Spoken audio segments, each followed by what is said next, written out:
This is Atomic Geekdom, the video version, and I am Matt, and I am joined by Jenny, and our guest here is a five-time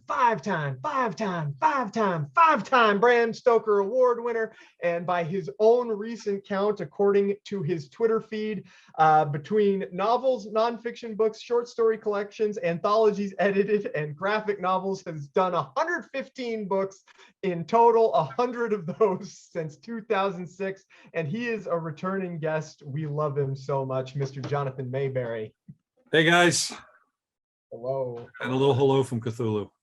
Indeed. Wow, Cthulhu, good thing he's here, because we're going to talk about him a little bit, because we're talking about your follow-up to Kagan the Damned, Son of the Poison Rose. Nice. And Jenny's got her Cthulhu puppet as well. That's awesome. Same one, yeah.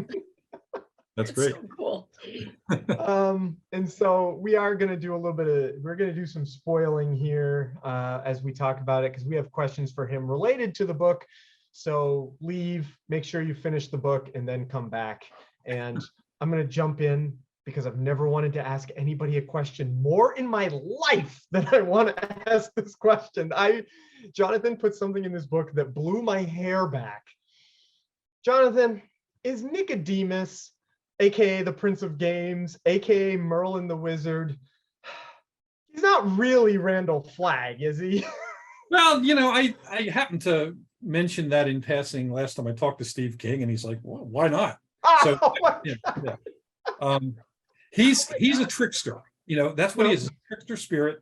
He's Loki, he's Coyote, he's Anansi, he's all of those spirits. Yes, you put those all in. Well, I'm reading the book and I'm going along. I'm like, okay, Anansi, okay, the Renata Fox, Fly. Wait, what? Because and the reason I had to ask is because I knew that you have put. I knew it could either be a nod or you specifically have had other authors' characters in one of your books before. You had Hap and Leonard in one of your books before, and so I was like, this might actually be a real thing, and I'm here for it. Yeah, it's you know, here a little bit of backstory on that. A long time ago, 2007, first time I met Stephen King. We had both been up for Stoker Awards. I was up for two Stoker Awards for my first novel, Ghost Rider Blues. I was up for Novel of the Year and Best First Novel. I won Best First Novel. I was beaten by Stephen King for Novel of the Year for Ulysses Story, and I love that book. So so when I met him, we were talking about that, and we met at the Edgar Awards the year he was Grandmaster. So I sat with him for a good long while, talked to him and Tabby and so on. And one of the things he said was, he asked me what kind of books I was going to do in the future. And I said, a little bit of this, a little bit of that, a little bit of something else. And he said, here's what you do. Take your characters and move them around into other books. The fans will love it. And he said, if you have friends who are tolerant, ask if you could take their characters and just, throw away line, or if it's something that you think will play well, give them a scene. And, I was a newbie fiction writer. So when Stephen King gives you advice, it's probably worth considering. So I certainly moved my characters around. And starting with midway through the Joe Ledger book, I started putting in references to James Rollins' Sigma Force, Larry Correa's Monster Hunter International, Jeremy Robinson's Chess Team, Wes Oaks' SEAL Team 666, and but then I started doing actual appearances. And the Hap and Leonard appearance was something that I cooked up talking to Joe Lansdale one day.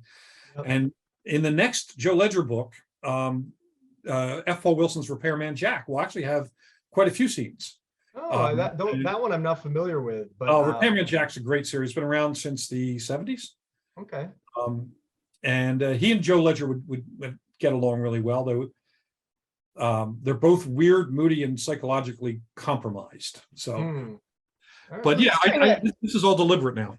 Okay. This leads me into my question, because I love the Ledger series. It's my favorite characters. I feel like they're my family.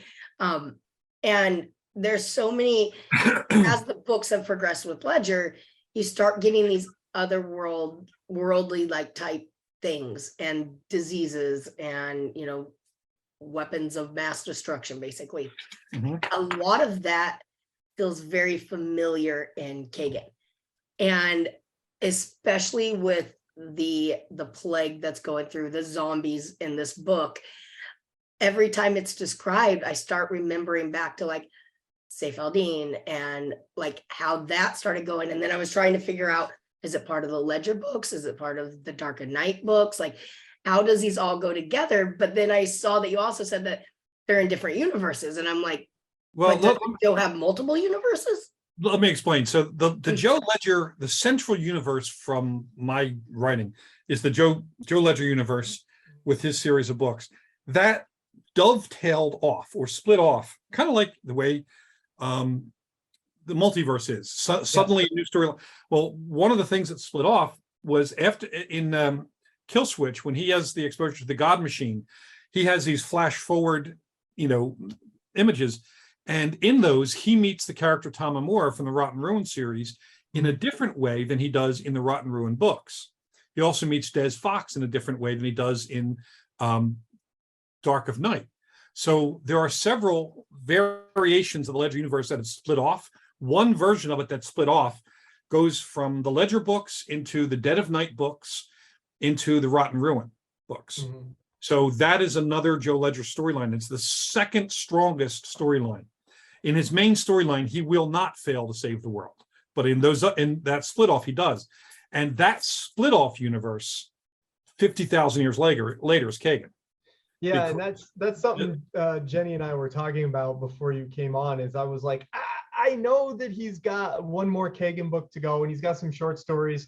And then you mentioned recently you're starting like a deep space horror novel, which is a lot of fun. And I was just sitting here going, I've become so involved in the history of this Kagan the Damned world that is 50,000 years deep that I could take those for as long as he could give them to and explore this whole changing world that led to the Kagan world. That I'm like, I could live in just reading about the history of this world he created. And it's so much fun to create too. I mean, in the Kagan world, I've alluded to these figures that are trapped in the ice. Mm-hmm. Well, they're the zombies from the Rotten Ruin world because that's how the world was destroyed. Right. And the Hollow monks have found that. So it's not Saif al-Din.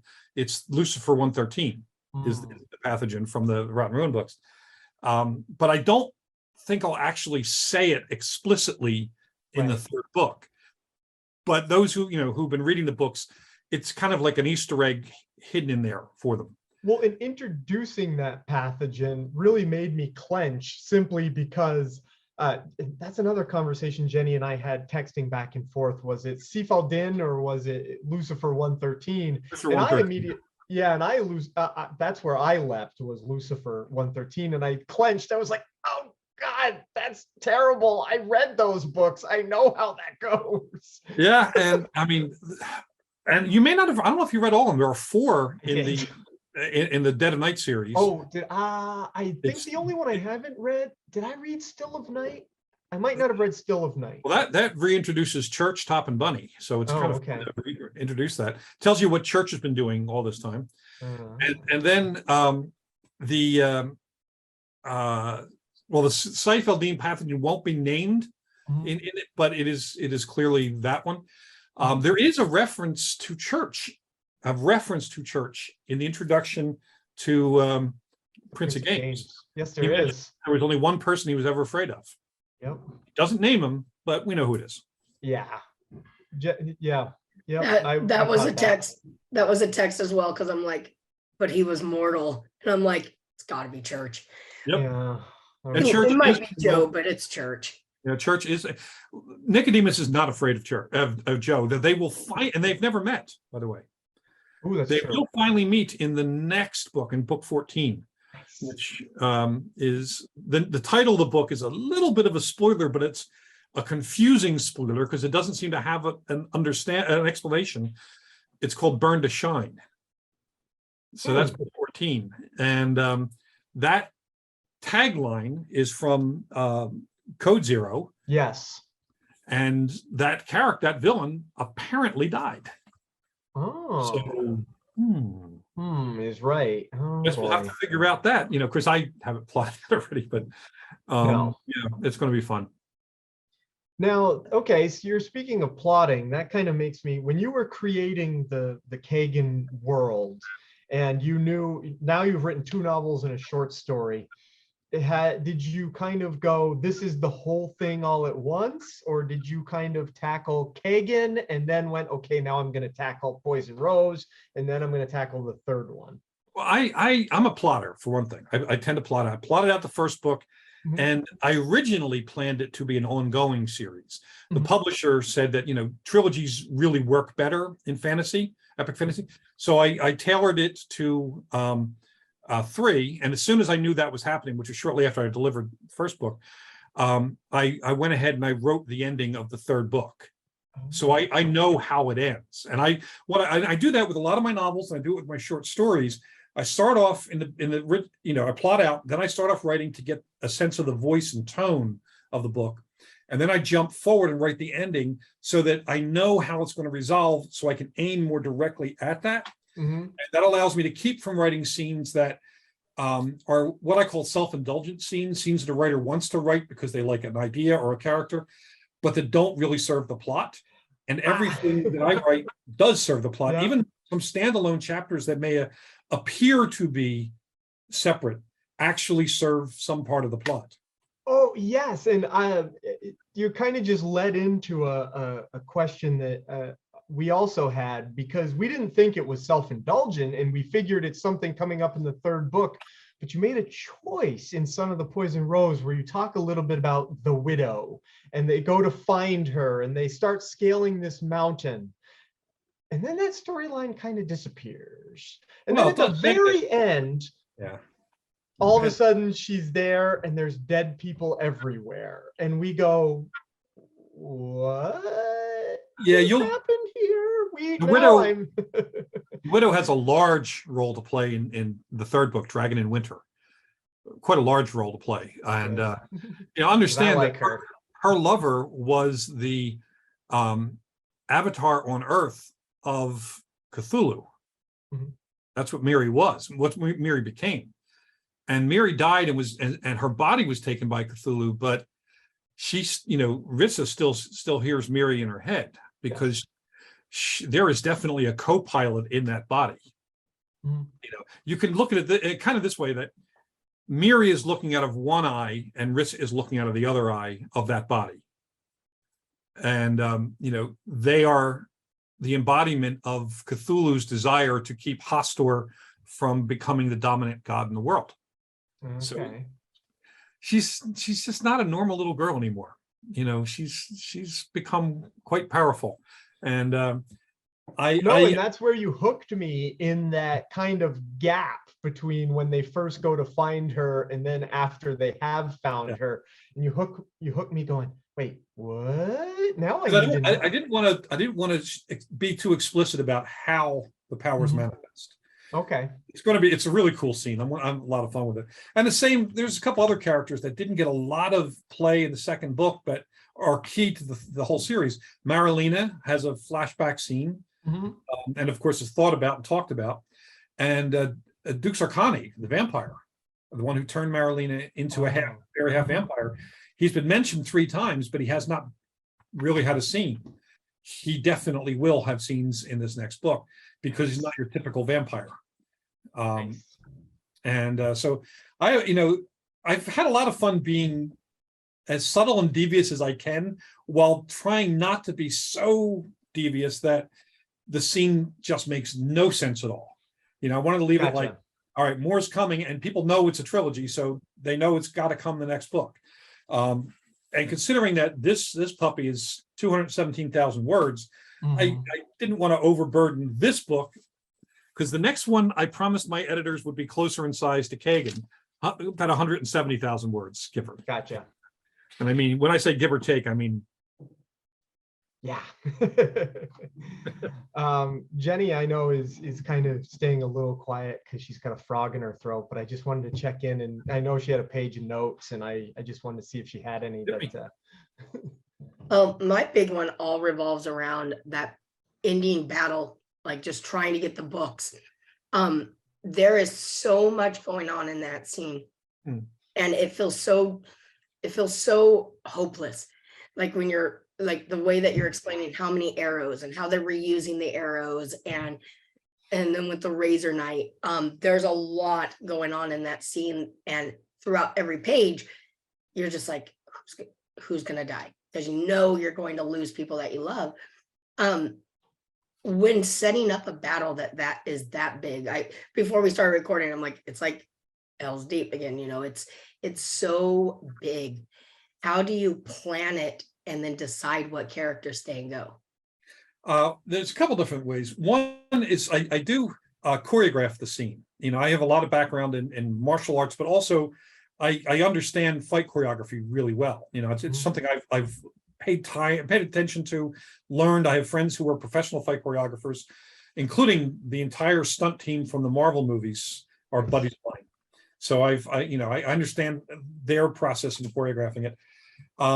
And also I identify the characters within Kagan's group, the Bloody Bastards, who I know I wanted to live into the next book. And I won't name any of them now, but there are some I definitely wanted in the next book because either skill sets, the initial personality that I resonated with when I created the character, or their political and cultural connections. Like there's a Samudian in there, and she is very, very crucial to Samud, entering the war. Yeah. So I wanted her in her to survive. And there are other characters that I really liked. I liked every one of the Bloody Bastards. I did little quick character sketches. I liked them all. And you always want to be able to keep them to the next book. Right. But sometimes in the writing, you find a moment when, as much as you love the character, it is that character's time to go. And a writer should never be so sentimental about a character that they become timid, because timidity prevents the plot from moving forward in the right way, in the right speed. So sometimes you have to, say goodbye to someone, but you try to give them either a good end or an end that is so pointless, it highlights the cruelty of war. Mm-hmm. That, this person, everything led up to this moment, boom, they're gone. That makes sense. And those are interesting to write, because I never want every character to have a huge heroic end, because that's not war. Sometimes, you can have a charge of knights, and you have the greatest knights, and they might be the first ones killed by arrows before they even get into, sword fight. That happens. Yeah, it amazes me in movies when you see the king and his, the top knights in the front of the line running in, galloping in, and they're never killed in that initial thing. It doesn't really work that way. Yeah, I had a similar thought when I was listening to another friend's podcast talking about the end of the Dark Tower series from Stephen King. And, they were talking about how they wished Eddie Dean had gotten a better death, because in that one, there's a big gun battle. And at the end, Eddie's just dead. He's just there, and it's like, and they were thinking it should have meant more because you spent so much time with Eddie. And I'm like, yeah, but sometimes it doesn't mean. Sometimes somebody gets shot and is just gone, and that is the tragedy of how he dies. The tragedy of how he dies is that it's so pointless. One of the series of books I've always loved is Patrick O'Brien's Aubrey and Maturin novels, which are all set during the Napoleonic Wars and afterwards. Mm-hmm. And there's a character throughout, 20 books of the series. The characters, the main character is Coxon, who's this kind of a right-hand man for everything. Mm-hmm. At the end of one scene, he turns and he sees him laying on the dead, didn't even know that he died until he saw him dead. Ooh. And it's such a strange moment, because the character was a fan favorite and so alive, and then suddenly just gone. Mm-hmm. And that's war. That is war. And I that probably, reading that for the first time, 20 years ago, is probably where I took that note to have characters sometimes just die without the heroism, because there is a kind of an untrumpeted tragedy in how they die. They're just gone though. And the other characters need to move on. They can't even linger and mourn. They need to move on because the battle's still happening. Yep. And I'm the only person in my family, probably going back to the brother of William Wallace, who was actually my forebear, that was not in the military. So, wow. So I've had a lot of experience understanding the military mindset, and I've tried to be faithful to it in a lot of different ways, whether in the Kagan books, the Ledger books, or whatever. Mhm. By the way, speaking of character death, I've been meaning to tell you for a very long time, you're a very mean man for teasing that somebody dies in the next Joe Ledger book. I didn't need to start sitting here thinking this early about who it might be. Oh, now you're even meaner saying two. Oh, you're Yeah, you're and very mean. this is going to be one of them is a very controversial death because you will be very surprised at how he dies and who kills him. It's really, writing it. My editor actually, got in touch with me and like, did you mean what? And he was so surprised, like, well, that's no, I understand you were talking about it. Sometimes it just has to happen and you can't be timid about it, and that's totally okay. It's the fact that you've got me thinking about it for so long. and I get hate mail sometimes, outraged mail, I guess is a better way to put it, from people who are sorry that I've killed certain characters off. Like in the Joe Ledger book, I still get angry letters about Grace Cortland. She died in the second book. No, that was so long ago. From the Rotten Ruin series, I get so much flack for Tom Amora. He died in the second book too. I may have created a new Joe Ledger fan the other day when I was in the bookstore. So because I handed somebody Patient Zero when they were trying to figure out what book to buy. And so you may still get more of those letters because somebody had never read the Joe Ledger series before. So. I want to say something, but before I do, when will this air? Jenny. Well, yeah, we can get it up either later this week, or I was targeting probably Tuesday of next week, but we're flexible. Okay, it might be a little too soon because there's a guest writer who's doing something with Joe Ledger, but I don't want to spoil it yet. Okay. I can wait. Well, nah, that's right. It'll be something else for later. But one of the things I'm doing right now is my second Joe Ledger anthology, where I have writer friends of mine come in and write Joe Ledger stories, and we also have a TV star celebrity who is partnered with one of the writers to write a story, and it's so out of the if I asked people to make a list of 1,000 people who might write a Joe Ledger story, his name would never be on that list. Oh, wow. That's really cool. He's crushing it, funny. Maybe after we're done recording, I'll tell you guys. Okay. That's really cool though. Yeah. Well, you have to now. Yeah. Matt's going to have to, he'll be texting me every day trying to figure it out. So yeah, I will. Save me some headache. Oh, and by the way, I mentioned earlier that the things that split off from the Joe Ledger universe, another timeline that split off was from Killswitch with the God Machine, because the new series I'm writing for, it's a brand new series I'm writing for a new imprint that hasn't been officially announced yet. And even though it's deep space, cosmic horror, it is definitely an extension from that because God Machines are a part of that. Oh, wow. That's cool. But it's set several hundred years in the future. Now, here's a question, and obviously you've only just started work on this book, but how did you come to, because you had written your Joe Ledger series, which is kind of like military sci-fi, and then you did kind of military sci-fi horror, and then you had your zombie series, and then you got the itch to do epic fantasy, which brought us to Kagan and Son of the Poison Rose. Where did the itch come from for deep space sci-fi? What do you like for deep space sci-fi horror kind of stuff? The thing is, I read all over the place, and I love my favorite genre of science fiction is science fiction horror. Aliens, Event Horizon, Life Force, all of those films, even one that's not deep space but has kind of the same feel, the criminally underappreciated Underwater with Kristen Stewart, which, if you haven't seen it, is a Cthulhu movie. Mm-hmm. It's a freaking Cthulhu movie. It's a great movie. Like, it was a surprise how good that was. Flew completely under the radar. And the critics.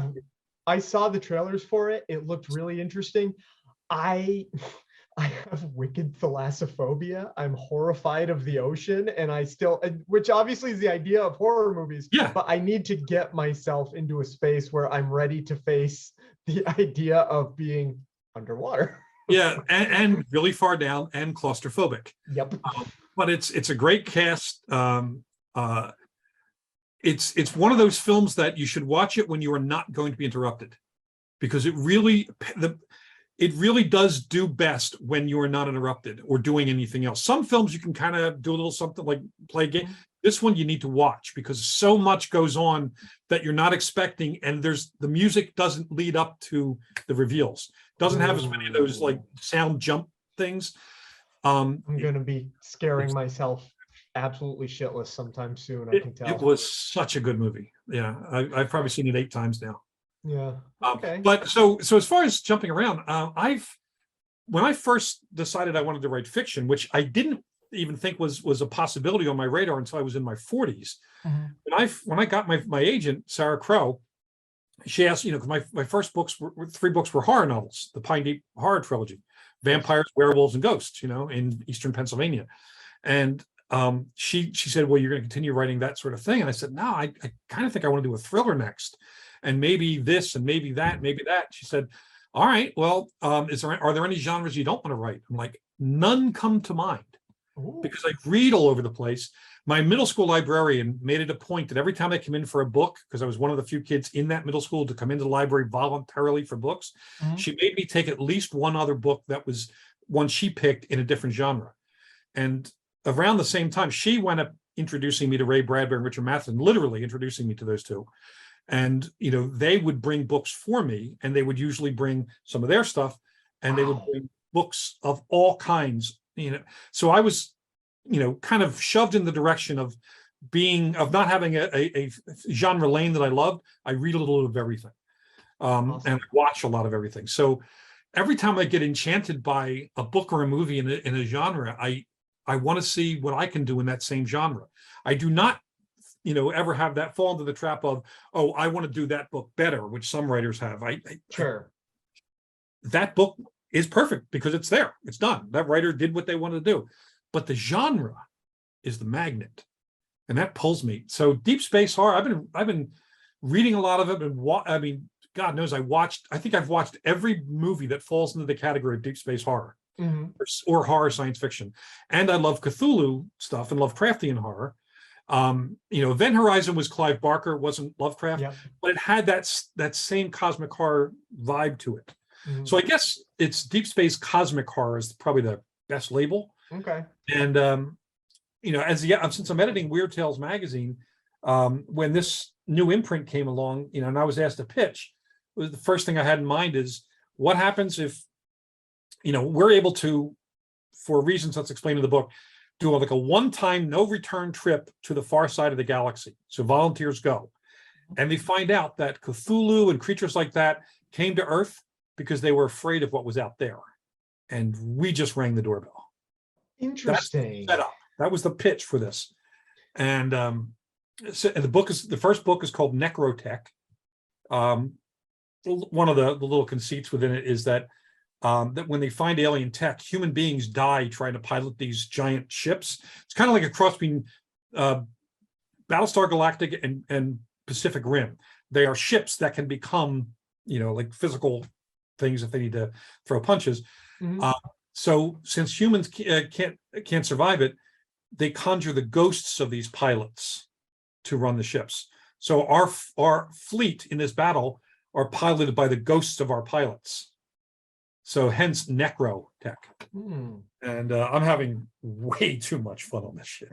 That has a lot that can go on. That's awesome. Yeah, yes. We're talking about possible anime and games and other things because it's going to be fun, Especially since talking about tying everything together, part of the Kagan mythology that you have established is that Cthulhu and Hester and all the other gods came to Earth from a different star. They are here from there. They weren't, existing here all along. They Lovecraft established that, and he encouraged every writer he knows to use those setups. He was like the first open source writer guy.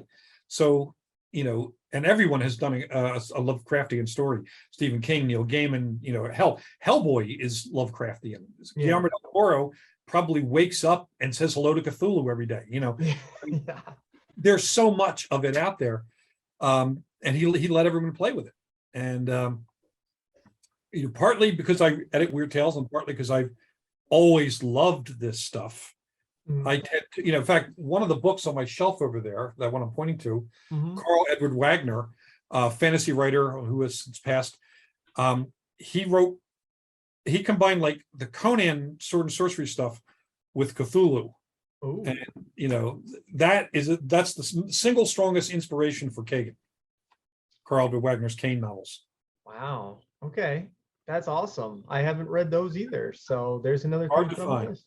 Very Hard hard. to find. They're out of Okay. print. You can probably get them on ebook, but otherwise out of print, which is a shame because they are among the best stuff I've ever read for swords and sorcery. Hmm. Yeah. Well, going back to that too, though, like the way we're talking about how Cthulhu and the sci-fi of kind of the future. What makes Kagan so interesting for me is that it's in the future, but it almost seems primitive. Like it seems like the early like days of London or such, like way before technology and steel working and all that.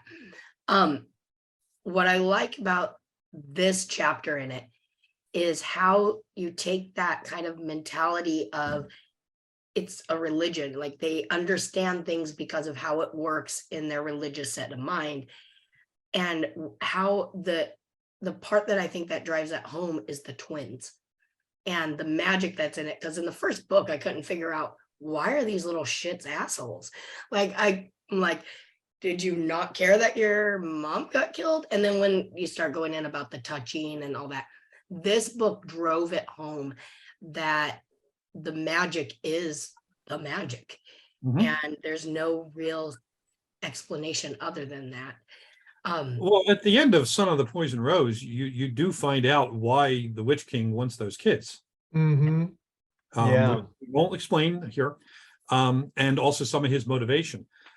And also there's another bit of magic that I'm surprised how many people have not tripped over this one in the first two books.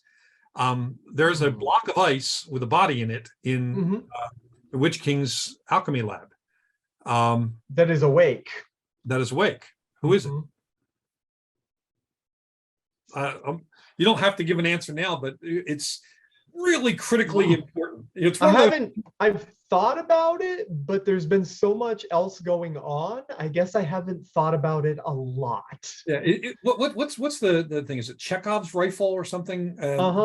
Chekhov's gun. If Chekhov's you show gun. a gun in the first act, it has to go off by the third. That ice block is definitely Chekhov's gun for sure. And it's loaded. So, yeah.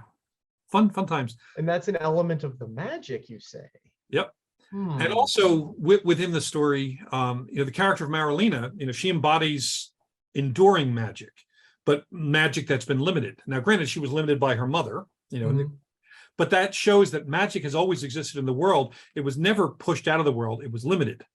And also I built into her, I don't know how much you guys know about poetry, but Tennyson's Lady of Shalott is that tower. Okay. Which was also a Lorena McKenna song. And Keats's La Belle Dame Sans Merci is also the dead king, the pale kings and princes in our graveyard. That's that famous poem by Keats. Okay. And also a bit of Edmund Spenser's The Fairy Queen. So the whole story of Marilena is tied into 3 landmark poems about supernatural women of power. And if you haven't read those poems, doesn't matter. If you have, it's another layer. And that's something I love doing is for people who get certain things, there are different layers of things built into the story. Partly it's because I'm weird and I like doing it. And partly because, I love the concept of Easter eggs. And sometimes, you write something in there that will not be noticed unless somebody reads the book a second time. That's really cool. And since you're talking about magic always existing in the world, this is another question I've had, and maybe there's not an answer for it within the series, but obviously magic kind of comes from Fable-Deer, the last dragon pinned up there.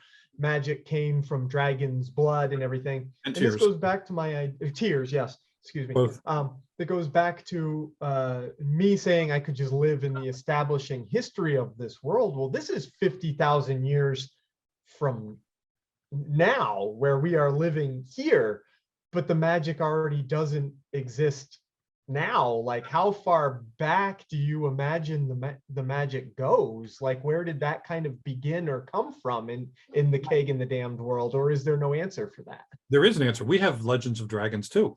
Well, that's true. Yeah, we have many legends of dragons. We don't know what happened to them. They could, there could be dragons hidden, even frozen in glaciers. Hint.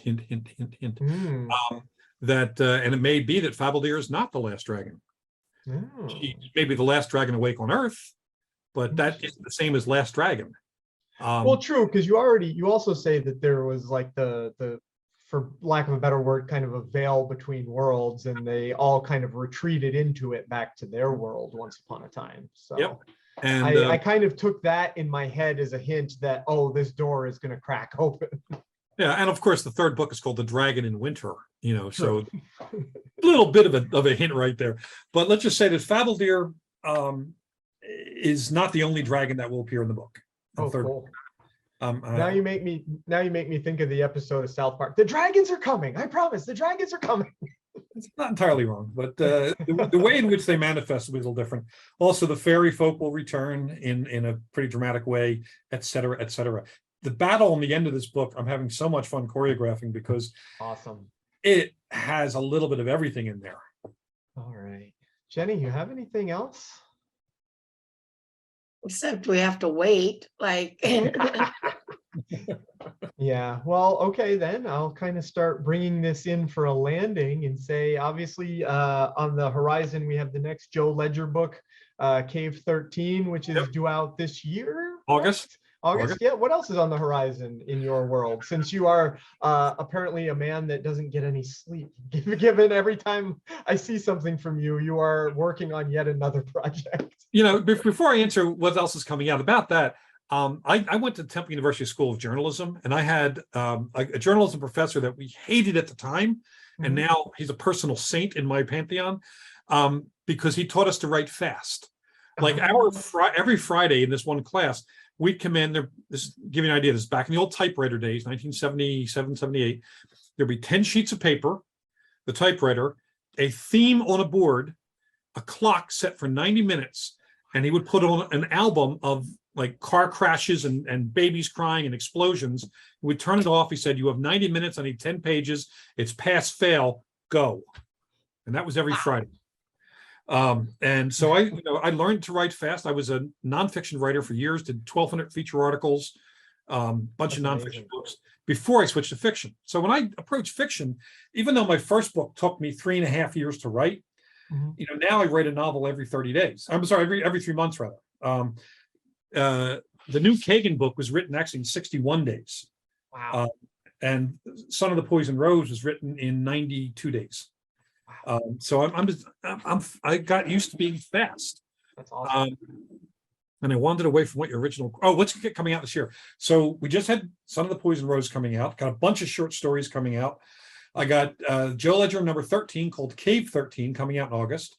Same month, I have Long Past Midnight, a collection of short stories set in the world of my first 3 novels, the Pine Deep series, but with new stuff as well, and one of my very rare poems. I did kind of a long poem. And then in, I believe it's going to be November, will be book 1 of The Sleeper's War, a different deep space science fiction series. And I'm doing, it's very rare that I collaborate on a novel with someone, but my buddy Weston Oakes and I, we're doing the series together. We have a contract for 3 books. In fact, we just started work on the second book. He's doing the first draft, I'll do the second. That's set in the future and deals with our fighting up against a race of dinosaurs that evolved into birds, but with high intelligence. So if the asteroid never hit, that's what dinosaurs might have been now, but these are from another planet. Oh wow! And, we're having a blast with that series, and I think those are the only books coming out this year, except for some anthologies. I'm editing an anthology of Weird West short stories called "The Good, the Bad, the Uncanny." Having some fun with that. Josh Mallerman is in it. Scott Sigler's in it. A bunch of other folks are in it. And Joe Ledger Unbreakable, the new anthology that we have, I believe will be out either in November or early 2024. The date hasn't been set yet, but that has Heather Graham in it. Oh, wow. Let's see. Scott Sigler's also in that one because it's in everything, because I love Scott. And just a whole bunch of my other writer friends doing stories. Maurice Broadus is in it, doing stories set in the Joe Ledger world, but not necessarily featuring Joe Ledger. Like Heather Graham is doing a story about Ghost, the dog. Ooh. And Scott Sigler is doing a story about Cobbler, Joe's cat, fighting robot rats to protect Ghost. Oh my gosh. When he pitched that to me, I'm thinking either you're high on something, or you should be, or I should be. But it was so great an idea. I had like, of course, yes. That's amazing. So yeah. That'll be out. And then I've got a bunch of other anthology projects in the works. So at any given time, I've got 11 or 12 projects in the work, including some I can't mention.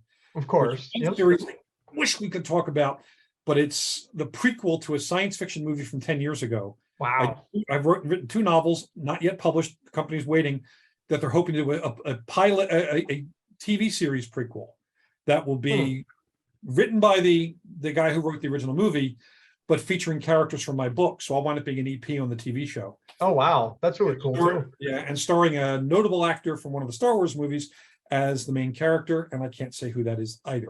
Wow. Well, some fun stuff to look forward to there. Yeah, and one last thing, and again, NDA, non-disclosure agreement, a story set in the world of a big upcoming video game. So I am busy as hell and enjoying the ride so much. I love the fast lane.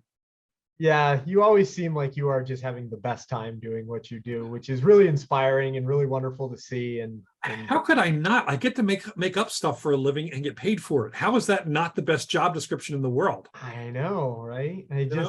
Well, because once in a while you get the vision of the artist that, pop culture sometimes displays the artist that is just slaving away. And sometimes in history, there are artists, like, it always seemed like there's a couple novelists who, like, I'll bring up Thomas Harris, for example. He only wrote a few novels, and it seemed like, based on what you can tell, that each one was just like a lot of work for him versus, And I have friends who prefer a different speed. My buddy Dennis DeFoya, since I've known him, which is 20 years, he's only written 3 novels, and that's a speed he likes. Mm-hmm. One of them just got picked up for a TV show by Ridley Scott. So wow. Just because you write slow doesn't mean you're not in the right place to, for that big career advancement. Right. I just like to write fast because I have so many stories I want to tell, and for because of my journalism training, I was taught to create I outline fast, write fast, revise fast, and move on. And that's the speed I like.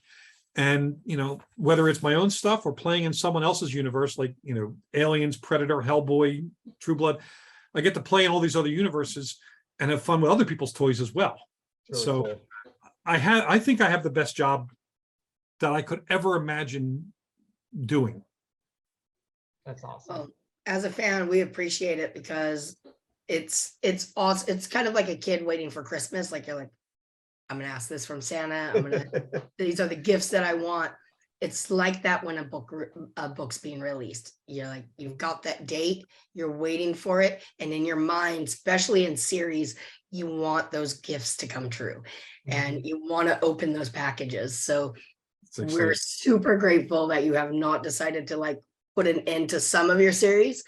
We will be pretty bummed when the 3rd book is done with Kagan, but we do love the idea that he exists in these other universes. Yeah, and who knows? I do have an idea for another Kagan trilogy, so we'll see if that happens. Yep. There's even a scene in the 3rd book that sets that trilogy up.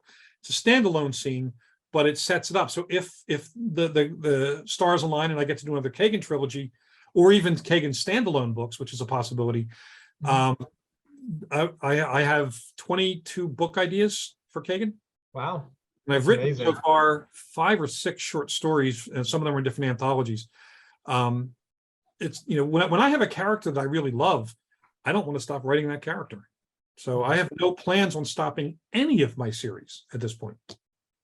Thank you. We appreciate that. Hey, I'm a book nerd too, so I don't want to hear Joe Lansdale's going to stop writing Hap and Leonard. I mean, there will be a riot. So yeah.